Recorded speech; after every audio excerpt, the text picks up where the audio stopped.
Du coup, tu as déjà vécu un état d'hypnose consciemment? Non, avec Ludo, Ludo il m'avait un peu introduit à l'hypnose parce que lui il s'y intéressait.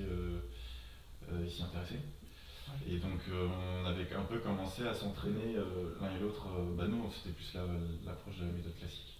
Donc avec les doigts, Voilà. ouais, Et donc on essayait différentes méthodes de test de réceptivité. d'accord, Euh, Moi je sais que j'arrive à facilement me relâcher, à me détendre. d'accord. Mais après sinon je suis jamais rentré en état hypnotique. Jamais. Comment tu le sais? Enfin, en tout cas consciemment. Enfin, Ouais, voilà. d'accord. Peut-être que moi après ça m'arrive de temps en temps d'entrer dedans, mais je m'en rends pas compte. Ouais. Tu sais, c'est parfois, je dis ça aux personnes qui viennent me voir, je leur demande si elles ont déjà vécu un état d'hypnose, elles me disent que non. Et du coup, je leur demande si elles savent qu'elles pourraient ressentir quand elles y sont ou quand elles y rentrent. Elles me disent que non. Et du coup, je leur demande, ok, ça se trouve, vous y êtes et vous ne le savez pas.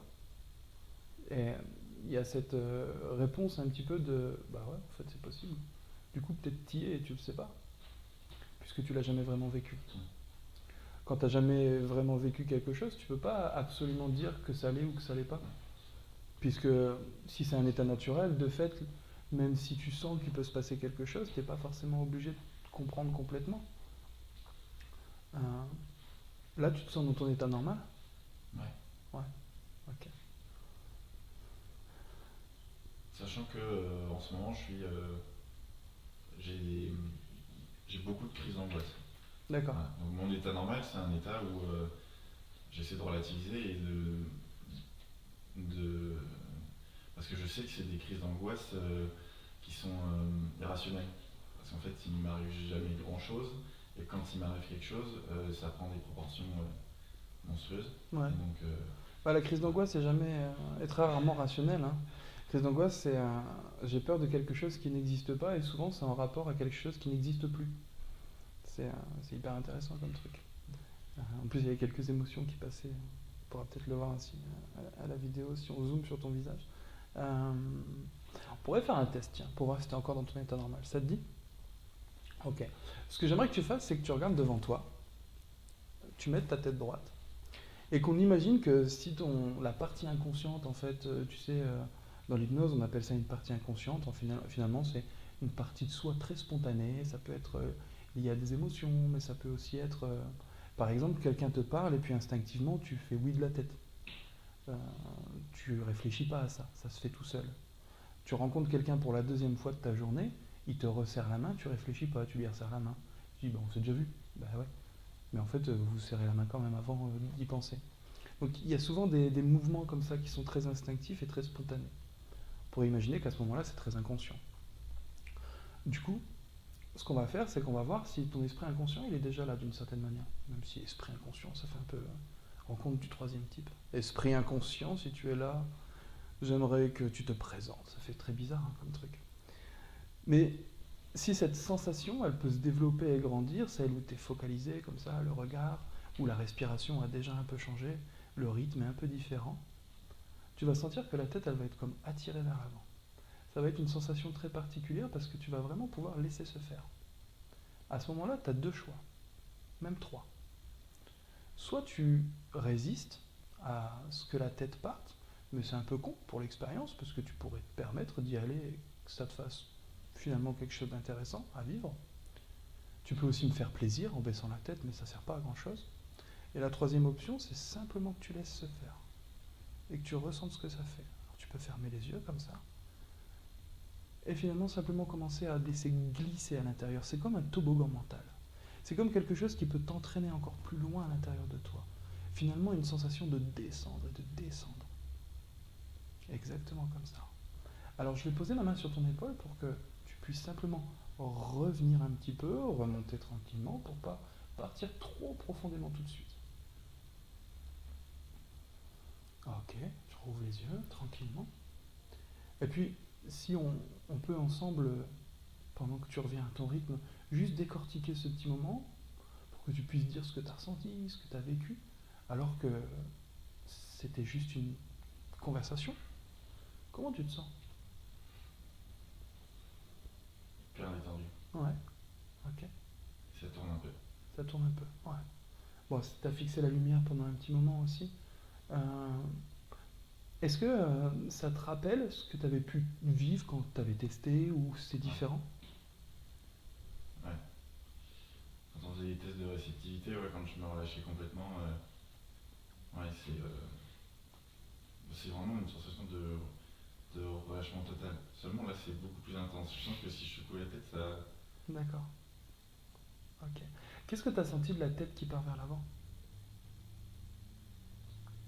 euh, Bah, c'était vraiment tout le corps qui se décrispe. Et Ouais, il n'y a pas qu'au niveau de la tête que ça se relâche, c'est partout. d'accord, ok. Fais gaffe, tu repars. Et tu replonges. Et là, ce qui est intéressant, c'est que si je pose ma main, on peut créer une forme d'ancrage comme ça. Si j'appuie ici, les yeux se ferment. Et tu replonges à l'intérieur et tu y retournes. Ce qu'il y a, c'est que quand on y retourne une deuxième fois, on y retourne un peu plus profondément. C'est encore comme si tu pouvais approfondir cet état-là, aller plus en plus loin, plus profondément à l'intérieur de toi. Il y a une partie de toi qui sait exactement où ça doit aller, sans avoir besoin de chercher ou de comprendre, juste explorer. Il y a une partie de toi aussi qui sait exactement pourquoi, en ce moment, tu vis ce que tu vis. Peut-être qu'il y a des raisons pour une partie de toi à vivre ce que tu vis. Peut-être que c'est, comme on l'a dit tout à l'heure, une forme de signal. Peut-être que c'est trop intense. Et simplement, on pourrait demander à ton inconscient, à la partie de toi qui gère ces symptômes-là, qui gère ces effets-là, qui gère ces ressentis-là, de baisser ce système-là, ce signal-là. Seulement si c'est utile et seulement si ça peut être bon pour toi. Et puis encore une fois, sans aller trop loin, juste en revenant tout doucement, tu vas pouvoir remonter à ton rythme. Parce que le but, c'est pas que tu y ailles trop rapidement maintenant. Mais en même temps, c'est juste que tu profites assez pour que ça se relâche à l'intérieur.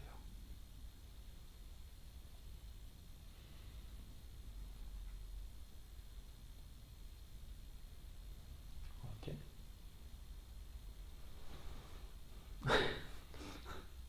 Comment tu te sens?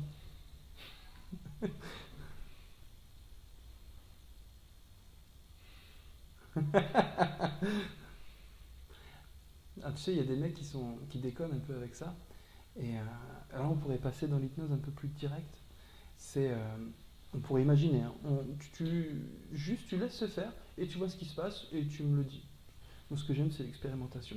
Du coup, on va imaginer un truc. À chaque fois que je vais poser ma main comme ça sur ton genou, il va y avoir un rire qui va monter et ça va être très bizarre parce que ça va être plus fort que toi. Et c'est une émotion qui peut être vraiment agréable. Et plus je tamponne comme ça pourrait être.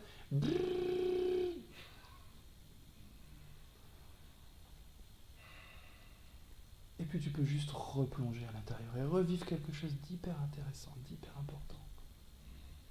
Il y a comme une sensation d'aller encore un peu plus loin et de vivre quelque chose de vraiment doux, vraiment progressif.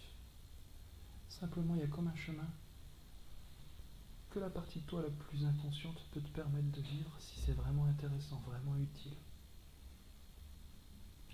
Et ce que tu vas pouvoir faire, c'est que au moment où cette partie-là, ce sera le bon moment, tu reviendras de toi-même.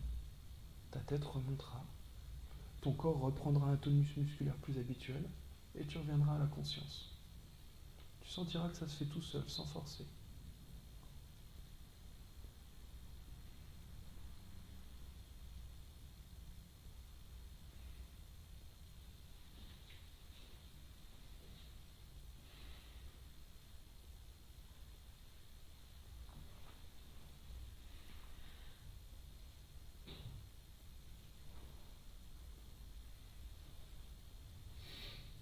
Ok. Alors maintenant, tu as presque un ancrage, ce qu'on appelle un ancrage. Tu sais, un ancrage, c'est un stimuli entre quelque chose à l'extérieur et quelque chose à l'intérieur, par exemple. Donc entre un toucher et un état de, pour le coup, là, l'état d'hypnose. Mais ça pourrait être un toucher et une émotion. Ça pourrait être un toucher et un fou rire. Donc ce que j'aimerais que tu testes, là, tout de suite, pour voir, hein, pour toi, ce que ça fait quand tu appuies là, avec ta propre main.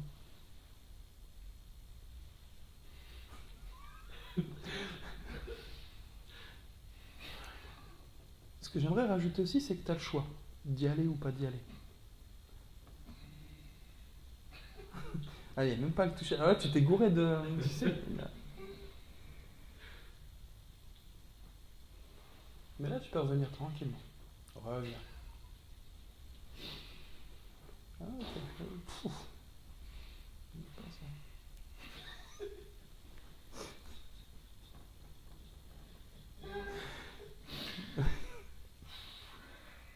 Truc un peu con. Ça va aujourd'hui?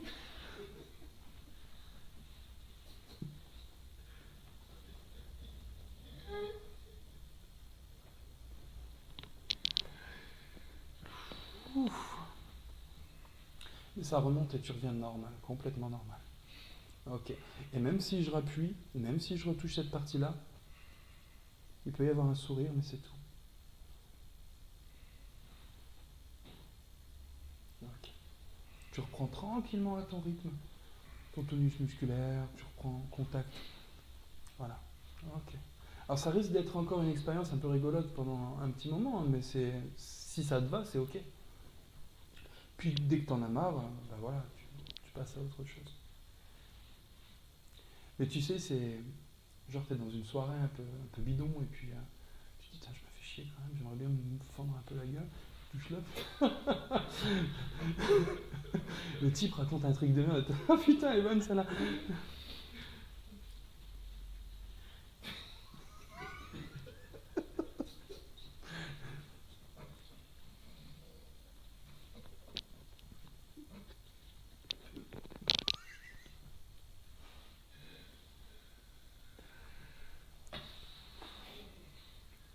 C'est rigolo de regarder mon jeu.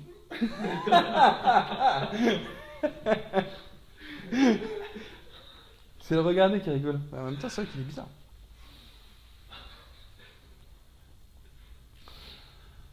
Ce que tu vas faire, c'est que tu vas prendre une bonne inspiration. Tranquillement. Ça t'a plu? Ouais. Ouais? C'était sympa? Tu t'attendais à vivre un truc comme ça? Non. Non. Ça a été assez rapide en plus pour le coup. Ouais. Parce qu'on n'avait pas forcément. Enfin, je veux dire, il y avait pas. Les gens peuvent voir la vidéo et se dire, ah, mais le mec était déjà barré avant et tout. Et il n'y avait pas de. Enfin, je veux dire, c'est pas une réinduction, on pourrait appeler ça. C'était là tout de suite. Ouais. Même si j'avais déjà parlé un petit peu avec toi tout à l'heure, et peut-être qu'il y avait des suggestions déjà que je te disais, mais il n'y avait pas quelque chose de formel. C'est-à-dire que ça a été quand même assez rapide, pour le coup. Mais agréable pour toi? Ouais. Sympa? Ouais. Ok, génial, top, top. Bah merci à toi. Merci à vous. C'était fou. C'est marrant parce que quand on s'y est intéressé, moi ça m'a fasciné et c'est quelque chose que moi j'aimerais apprendre à maîtriser Mhm. pour pouvoir le faire aux gens. Et quand on regardait des vidéos et qu'on voyait on appelle ça pas les commentaires, mais quand les gens ils racontent comment ça s'est passé pour eux, à chaque fois ils disaient ouais, je faisais un truc, mais à l'intérieur je savais qu'il fallait pas le faire. Mais moi, il y avait pas genre une séparation, c'était mon genou il est drôle quoi. Ouais, et en même temps, là pour le genou, il y avait un peu un côté ça va se passer, mais dans tout le reste, c'était pas tu dois faire ça. Ouais. Et du coup, il n'y a pas cette forme je sais pas, de dichotomie entre j'ai envie et j'ai pas envie. C'était beaucoup plus permissif d'une certaine. Même si à la fin la suggestion est très directe et je t'ai pas trop laissé le choix pour le coup, c'est vrai. Mais bon, pour une émotion plutôt agréable, sauf si t'étais phobique du rire, mais. Pas du tout. C'est trop bien. Enfin, c'est incroyable comme sensation parce que quand moi je me laissais aller, enfin, je me disais mais c'est bizarre quand les gens ils en parlent, ça a l'air, ils ont vraiment l'air de partir et de plus rien contrôler. Et moi, j'avais la sensation d'être trop conscient du moment et d'être trop focalisé sur autre chose, mais alors qu'en fait, Mm. pas du tout, quoi. Ouais. C'est pour ça que j'aime beaucoup les mouvements. Quand je pratique en cabinet, j'essaye au maximum de donner du mouvement à la séance pour que même si la personne elle ait cette sensation de pas être inconsciente, qu'elle puisse quand même remarquer qu'il se passe des choses et que c'est pas forcément elle qui les dirige comme d'habitude. C'est elle qui les dirige forcément d'une certaine manière, mais pas comme d'habitude. Et c'est ce que je disais tout à l'heure dans le question-réponse, c'est on reprend un contrôle sur soi différent. Et on apprend à savoir que il n'y a pas qu'un seul type de contrôle. Il y a plein de types de contrôle. Et ça enlève souvent beaucoup de pression quand on aime contrôler les choses et tout maîtriser. De voir que finalement, trop de contrôle, parfois, empêche le contrôle. Donc voilà, merci pour l'expérience. Et puis, Merci à vous.